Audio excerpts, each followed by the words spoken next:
शायरी लो रे, शायरी लो रे, शायरी लो रे,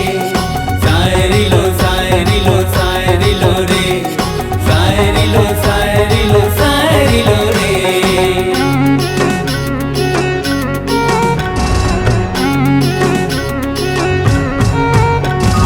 जंगल के बेटा अमर वीर बिरसा, छत्तीसगढ़ के शान हरे धरती के लइका। जंगल के बेटा अमर वीर बिरसा, छत्तीसगढ़ के शान हरे धरती के लइका। बोली है तू गाँव माँ जन्मे रहीस, गाँव गाँव के चिंता ला धरे रहीस। बोली है तू गाँव माँ जन्मे रहीस, गाँव गाँव के चिंता ला धरे रहीस। अन्याय बरे खड़े रही। हाँ जंगल के बेटा अमर वीर बिरसा, छत्तीसगढ़ के शान हरे धरती के लइका। जंगल के बेटा अमर वीर बिरसा, छत्तीसगढ़ के शान हरे धरती के लइका।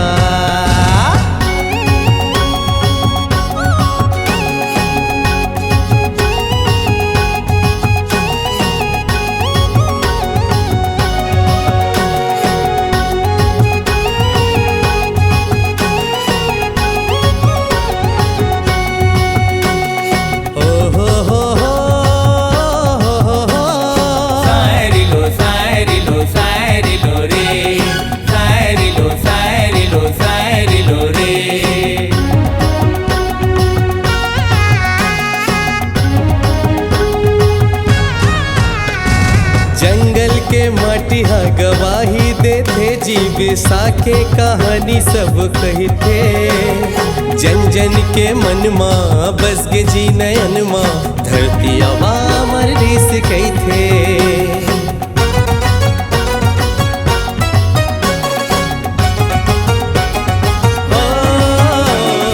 जन जन के माटी हा गवाही देते, जी बिरसा के कहानी सब कहते। जन जन के मन माँ बस गे जी नयन माँ, धरती अमर रीस कहते। गरीब घर माँ बिरसा मुंडा जन्मे रहीस, गाँव गाँव के चिंता ला धरे रहीस। गरीब घर माँ बिरसा मुंडा जन्मे रहीस, गाँव गाँव के चिंता ला धरे रहीस। अन्याय बरी लड़े रही। हाँ जंगल के बेटा अमर वीर बिरसा, छत्तीसगढ़ के शान हरे धरती के लइका। जंगल के बेटा अमर वीर बिरसा, छत्तीसगढ़ के शान हरे धरती के लइका।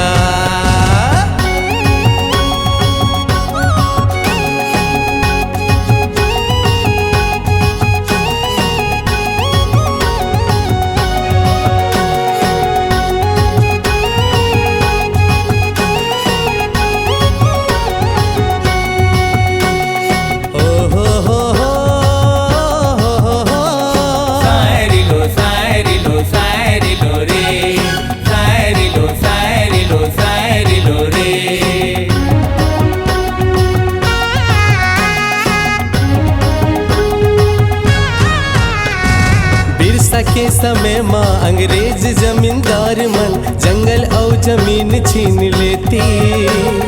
वही सबला देख के बिरसा के मन माँ क्रांति के ज्वाला जल उठी।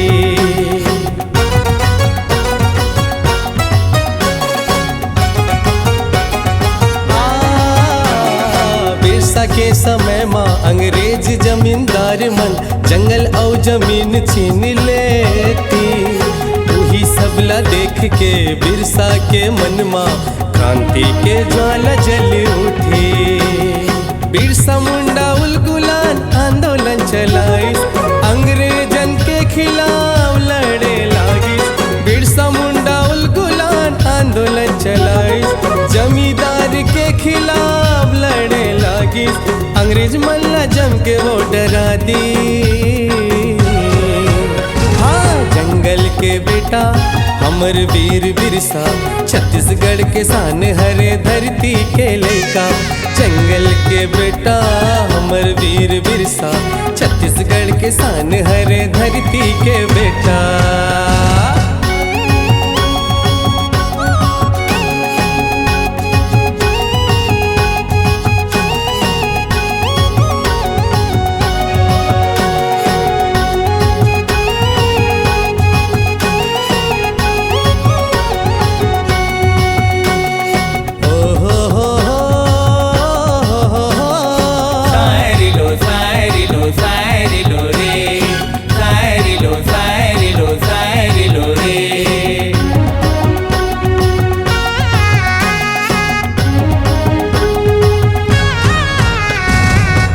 चर के बिरसाला अंग्रेज मनहा, काल कोठरी में बंद कर दिन।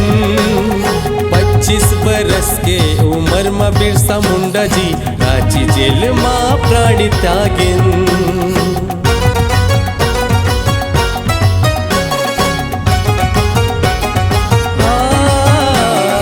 चाल चल के बिरसाला अंग्रेज मनहा, काल कोठरी में बंद कर दिन। 25 बरस के उम्र में बिरसा मुंडा जी रांची जेल में प्राण त्यागिन। अंग्रेजी राज डोले रहीस, अबुआ दिसुम अबुआ राज बोले रहीस। आज घलो बिरसा मुंडा पूजे जाते, जनजाति गौरव दिवस ओखर मनाते। धरती अबाओ लाज कैथे, जंगल के बेटा हमर वीर बिरसा, छत्तीसगढ़ के शान हरे धरती के लइका। जंगल के बेटा हमर वीर बिरसा, छत्तीसगढ़ के शान हरे धरती के लइका। छत्तीसगढ़ के शान हरे धरती के लइका, छत्तीसगढ़ के शान हरे धरती के लइका। सायरी लो रे।